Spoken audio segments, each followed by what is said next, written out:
여러분 군대나 학교 같은 조직에서는 전체가 집합하는 일들이 참 많습니다. 여러분 학교 다닐 때요, 학창 시절에 일주일에 한 번씩 전체 학생들이 운동장에 모여서 교장 선생님의 길고 긴 훈화를 들은 적이 있으시죠? 네, 훈화 말씀 누군가 한 명이 쓰러져야 훈화 말씀이 끝났던 그런 기억들이 있는데요. 그런데 그렇게 많은 사람들을 모을 때, 사람들을 여러분 한꺼번에 모을 때요, 반드시 했던 것이 있습니다. 뭔지 아십니까? 한 사람을 지목해서 오른손을 들게 하고요, 뭐라고 외칩니까? 기준이라고 외칩니다. 한번 해볼까요, 우리? 네, 잠을 깨우는 의미에서 우리 오른손을 한번 드시고 기준 한번 해보겠습니다. 시작. 기준. 네, 기준. 네, 굉장히 중요한 것이죠. 자, 한 사람을 기준해서 우리가 기준이라고 하면 그 사람을 기준으로 해서 질서정연하게 사람들이 모이는 것을 보게 됩니다. 그래서 한 사람을 정해서 기준이라고 하면 많이 사람들을 모이게 되는데, 가끔은 이런 경우들이 있습니다. 한 사람을 지목해서 기준했는데, 이 사람이 기준은 했는데 막 우왕좌왕 자기가 어디에 자리를 잡아야 될지 모르고 우왕좌왕하는 것들을 보게 됩니다. 그러면 어떻게 됩니까? 기준이 움직이니까 여러분 사람들이 다 움직이게 됩니다. 그러면 엉망진창이 되고 또 오합지졸이 되는 경우들을 우리가 많이 보지 않았습니까? 여러분, 그래서 중요한 것이 바로 이 기준이라고 하는 것입니다. 기준을 잡았으면 기준은 움직이지 말아야 되는 것이죠. 여러분, 우리가 사람을 이렇게 모으는 데 있어서도 기준이 필요하지만 우리의 삶에도 여러분 기준이 필요합니다. 우리가 삶을 살아가는 데 있어서도 이 기준이라고 하는 것이 필요합니다. 더 나아가서요, 우리의 신앙생활에 있어서도 기준이라고 하는 것은 굉장히 중요한 것입니다. 여러분, 신앙생활을 어떤 사람이 잘하는가 한번 보면요, 이 기준이 명확한 사람, 기준에 따라서 신앙생활하는 사람이 신앙생활을 잘하는 것 같습니다. 여러분, 우리가 말씀을 묵상해야 하는 이유가 무엇이냐면 그 말씀 속에서 우리의 신앙과 또 우리의 삶의 기준을 찾을 수 있기 때문입니다. 여러분, 우리가 과연 예수님을 믿는다라고 하는 것은 뭘까요? 우리가 예수님을 믿는다, 우리가 여러 가지로 표현할 수 있겠지만 예수님을 믿는다라고 하는 것은 예수님이 우리의 기준이시다라고 하는 말로 저는 바꿀 수 있을 것 같습니다. 예수님이 우리의 구원의 기준이시고 예수님의 말씀이 우리의 삶의 기준이다, 이렇게 저는 정의해 볼 수 있을 것 같습니다. 이처럼 여러분, 기준은 너무나도 중요한 것입니다. 여러분, 우리가 기준이 없으면 어떻습니까? 자꾸 내가 하고 싶은 대로 하죠.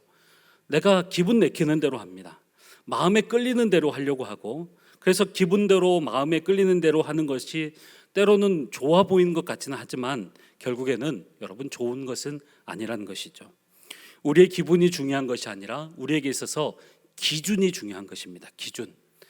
우리의 삶의 기준이 여러분 기분이 되거나 어떤 감정이 되거나 어떤 느낌이 되어서는 절대 안 됩니다. 왜냐하면 기분이나 우리의 기분은 어떻습니까? 어떤 때는 좋았다가 어떤 때는 나빴다가, 우리의 감정도 마찬가지 아닙니까? 우리의 느낌도 그렇죠. 이런 것들은 시시각각 변하기 때문입니다. 그것들이 만약에 우리의 기준이 된다면, 삶의 기준이 되고 우리의 어떤 신앙의 기준이 된다면 우리의 삶이 송두리째 흔들리게 될 수밖에 없는 것이죠. 그래서 우리는 흔들리지 않는 이 기준을 우리가 붙잡아야 하는데, 그것이 무엇일까요? 바로 하나님의 말씀입니다. 자, 오늘 본문 우리가 함께 읽은 느헤미야 마지막 장인 느헤미야 13장의 말씀입니다. 자, 우리가 잘 아는 대로 느헤미야는 바사 제국의 술 맡은 관원장이었습니다. 그렇지만 자신의 사랑하는 고국 예루살렘의 성벽이 무너져 버렸다, 그래서 예루살렘이 황폐해졌다라고 하는 소식을 듣고 울면서 기도하면서 돌아와서 성벽을 재건했던 유다의 총독이었습니다. 성벽 재건은 52일 만에 마쳐졌지만 유다의 총독으로서 이 느헤미야는 12년 동안이나 이 유다를 다스리고 말씀으로 훈련을 시키게 되었습니다. 12년 동안 유다의 총독으로서 열심히 일을 하다가요, 오늘 본문을 보면 잠깐 동안 바사로 돌아가게 됩니다. 그러니까 1년 동안 가게 되는데 1년 만에 또다시 예루살렘으로 돌아오게 됩니다. 쉽게 말하면 12년 동안 사역을 하고 난 다음에 잠시 1년 동안 이 예루살렘의 자리를 비운 것입니다. 그런데 느헤미야가 자리를 잠깐 비우고 돌아와서 본 광경은 굉장히 충격적이었습니다. 회파되었던 성벽은 완전하게 재건되었지만 이스라엘 백성들의, 이 예루살렘의 백성들의 신앙은 완전히 무너져 버렸습니다. 회파되었던 보이는 성벽 재건은 완벽했지만 보이지 않는 성전인 신앙은 완전히 무너져 버렸습니다. 신앙의 전진을 기대하고 있었는데 1년이 지나고 난 다음에 완전히 다시 과거의 모습으로 되돌아가 버린 것이죠. 여러분, 오늘 본문 느헤미야 13장을 통해서 느헤미야는 무너진 유다 백성들의 신앙을 개혁하고 있습니다. 그런데 잘 보시면 13장을 크게 네 부분으로 나눌 수가 있는데요. 먼저 1절에서부터 9절 말씀을 보시면 성전을 개혁하고 있습니다. 성전. 여러분, 성전을 개혁한다는 것은 뭘까요? 성전에서 드리는 예배가 엉망이 되었다는 것이죠. 성전뿐만 아니라 예배가 엉망이 되었다는 것이죠. 신앙의 가장 기초가 바로 예배인데 예배가 엉망이 되었다. 그러면 백성들의 삶은 어떻게 되었겠습니까? 또 10절부터 14절까지의 말씀을 보면 11조를 개혁하고 있습니다. 그리고 15절부터 22절까지는 안식일에 대한 개혁을 하고 있고요. 그리고 마지막으로 23절부터 31절은 이방인들과 결혼하는 것을 금지하는 개혁을 하고 있습니다. 한번 잘 보십시오. 성전, 예배, 11조, 그리고 안식일, 이방인들과의 결혼, 다 신앙의 가장 기본적이고 기초적인 것들입니다. 하나님을 믿게 되면 가장 먼저 하는 것들이 바로 이런 것들이죠. 그런데 지금 예루살렘의 백성들은 신앙의 가장 기본적인 부분들부터 다 통째로 무너져 있었다는 것입니다. 사실 오늘 본문은요, 느헤미야에 처음 나오는 그런 이야기가 아닙니다. 유다 백성들이 지금 처음 듣고 있는 이야기가 아닙니다. 느헤미야 8장을 보면 이미 수문학 광장에서 에스라를 통해서 유다 백성들이 들었던 말씀이고 잘 익히 알고 있었던, 익숙했던 그런 말씀들, 반드시 지켜야 하는 그런 말씀들이었습니다. 자, 하나님의 말씀을 들었습니다. 자, 그런데 느헤미야 9장에 가면 어떤 일들이 있냐면요, 에스라가 낭독한 이야기를, 이 말씀을 듣고 어떻게 했냐면 회개하면서 눈물을 흘렸습니다. 그리고 하나님, 저희가 하나님의 말씀대로 살겠습니다 라고 하면서 도장까지 찍었습니다. 그리고 10장에 가면 도장 찍은 사람들의 이름까지도 여러분 기록되어져 있습니다. 그러니까 하나님의 말씀을 들었습니다.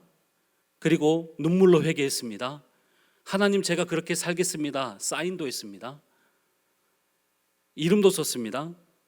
그런데 여러분, 그들의 신앙이 지금 아무것도 없어져 버렸다는 것입니다. 신앙을 세우는데 12년이 걸렸는데, 신앙을 세우는데 12년이 걸렸는데 신앙이 무너지는 데는 1년도 걸리지 않았다라고 하는 것입니다. 유다 백성들이 하나님의 백성으로서 지켜야 할 것들을 지키지 않을 때, 여러분, 그렇게 지키지 않았을 때 성전, 예배, 사회, 가정, 총체적인 혼란이 일어나게 된 것입니다. 여러분, 우리 사람들요, 대단한 것 아닙니다. 사람들 굉장히 약하지 않습니까? 사람들의 마음은 어떻습니까? 굉장히 약하지요. 쉽게 무너집니다. 8장에서부터 쭉 읽어보시면 말씀을 듣고 눈물도 흘리고 도장까지 찍고 사인까지 했지만 사람의 마음과 열심은 어떻습니까? 잘 무너집니다. 우리가 결단하지만 하나님 이렇게 살겠습니다. 오늘 아침에 우리가 예배 드리고 하나님 이렇게 살겠습니다. 또 오늘 지금 예배를 드리고 나가면서 하나님 이렇게 살겠습니다 결단하고서 세상에 나가 살면 어떻습니까? 잘 무너집니다. 쉽게 포기합니다. 그러나 여러분, 우리를 다시 일으켜 세우는 것이 있습니다. 그것이 뭘까요? 바로 하나님의 말씀입니다. 오늘 본문 말씀 1절을 보면 느헤미야가 어떻게 하는지를 한번 보십시오. 우리 1절 말씀을 같이 한번 읽도록 하겠습니다. 시작. 그날 모세의 책을 낭독하여 백성에게 들렸는데 그 책에 기록하기를 암몬 사람과 모압 사람은 영원히 하나님의 총회에 들어오지 못하리니. 자, 저기 색깔별로 표시되어 있는 말씀을 한번 보십시오. 느헤미야가 다시 뭘 했습니까? 하나님의 말씀을 낭독합니다. 왜요? 유다 백성들의 삶의 기준, 하나님의 백성들의 삶의 기준은 바로 하나님의 말씀이기 때문입니다. 유다 백성들은 무너진 성벽을 재건하면서부터 여러분 삶이 안정되었습니다. 모든 것이 제대로 되어가는 것처럼 보였습니다. 그러나 바로 그때부터 삶이 안정되면서부터 하나님의 말씀보다는 현실에 더 타협하기 시작했습니다. 바로 그때부터 삶의 기준이 계속해서 흔들리게 된 것입니다. 앞에서도 말씀드렸지만 삶의 기준이라고 하는 것 굉장히 중요합니다. 신앙에 있어서 기준이라고 하는 것 너무나도 중요한 것입니다. 여러분, 세상 사람들에게 있어서 삶의 기준은 어떤 것일까요?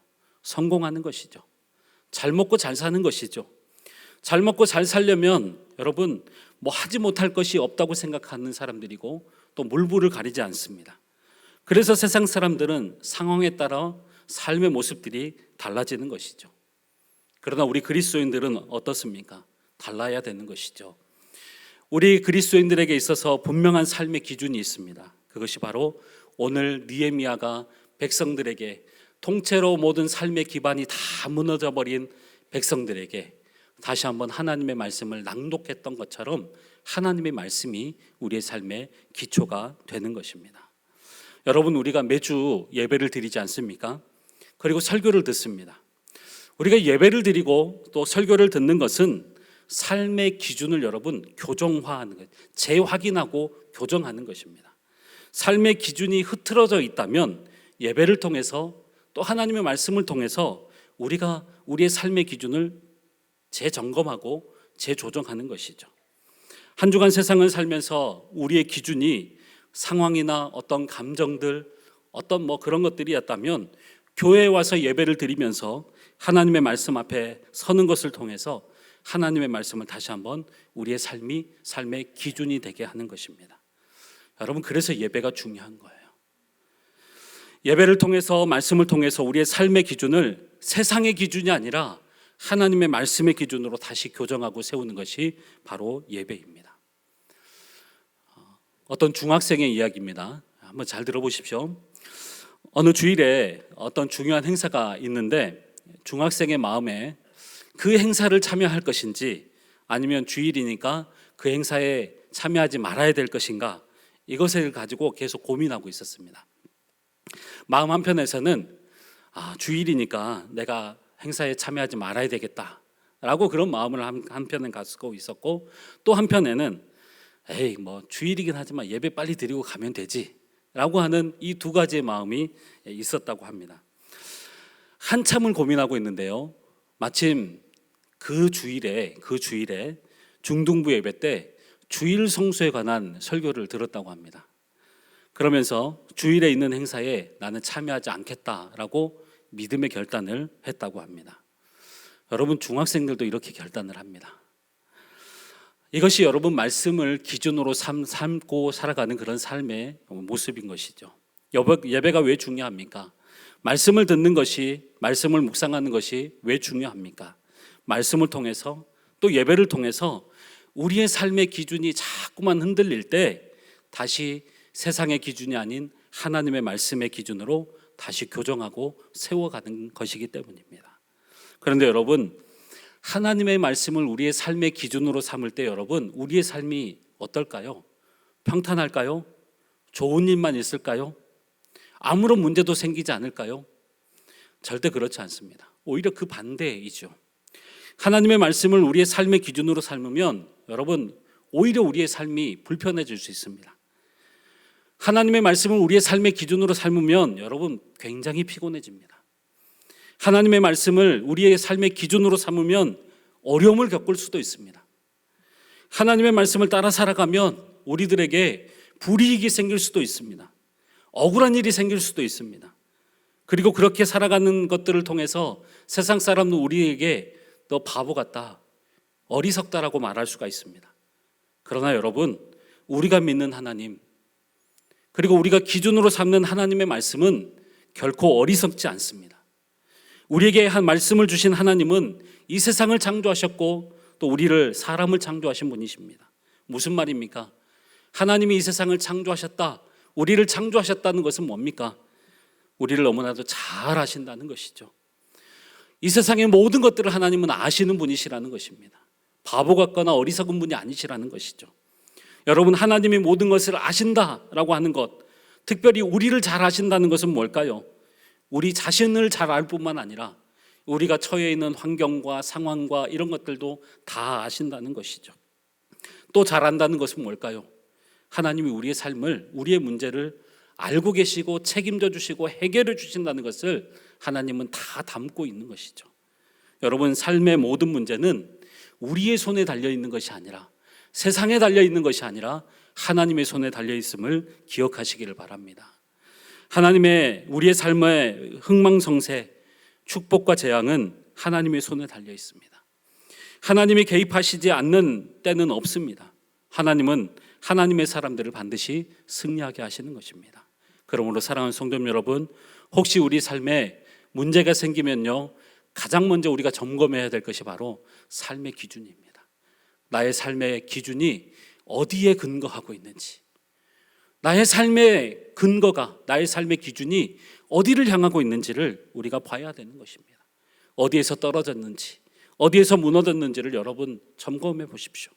그래서 무너진 삶의 기준을 다시 한번 확실하게 붙잡아야 하는 것이죠. 그 기준이 바로 하나님의 말씀입니다. 우리는 변화가 많은 시대를 살아가고 있습니다. 내일 일을 우리가 알 수가 없습니다. 미래를 예견할 수도 없지요. 이러한 변화무쌍한 세상을 살아갈 때 우리는 말씀의 원칙을 붙들고 살아가야 합니다. 하나님의 말씀을 삶의 기준으로 삼는 사람은 삶이 여러분 명확해집니다. 분명해집니다. 이리저리 막 하지 않습니다. 우왕좌왕하지 않습니다. 삶이 강력해집니다. 삶의 안정감이 있습니다. 그러므로 흔들리는 세상 속에서 하나님의 말씀을 붙잡고 살기로 결단하시는 우리 모든 성도님들이 되시기를 바랍니다. 이 말씀의 자리, 은혜의 자리를 여러분 고수하십시오.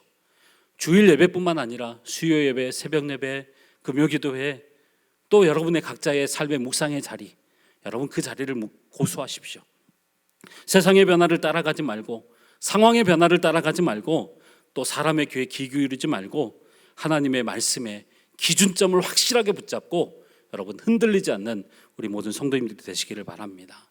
하나님의 말씀을 기준으로 삼는 이러한 삶을 통해서 또 능력 있는 삶을 살아내는 우리 모든 성도님들이 되시기를 주의 이름으로 축원합니다. 우리 한번 따라하겠습니다. 하나님의 말씀이 나의 삶의 기준입니다. 하나님의 말씀이 우리의 삶의 기준이 되게 하소서. 기도하겠습니다. 하나님 아버지 감사합니다. 오늘도 우리에게 하나님의 말씀을 주셔서 흔들리는 세상 속에서 흔들리지 않는 말씀의 기준을 붙잡고 살아가게 하심을 감사합니다. 우리의 영원한 삶의 기준이 하나님 말씀임을 기억하면서 좌로나 우로나 치우치지 말게 하시고 말씀으로 능력의 삶을 살아내는 우리 모든 성도님들과 우리 교회가 될 수 있도록 인도하여 주시옵소서. 감사드리며 예수님의 이름으로 기도하옵나이다. 아멘.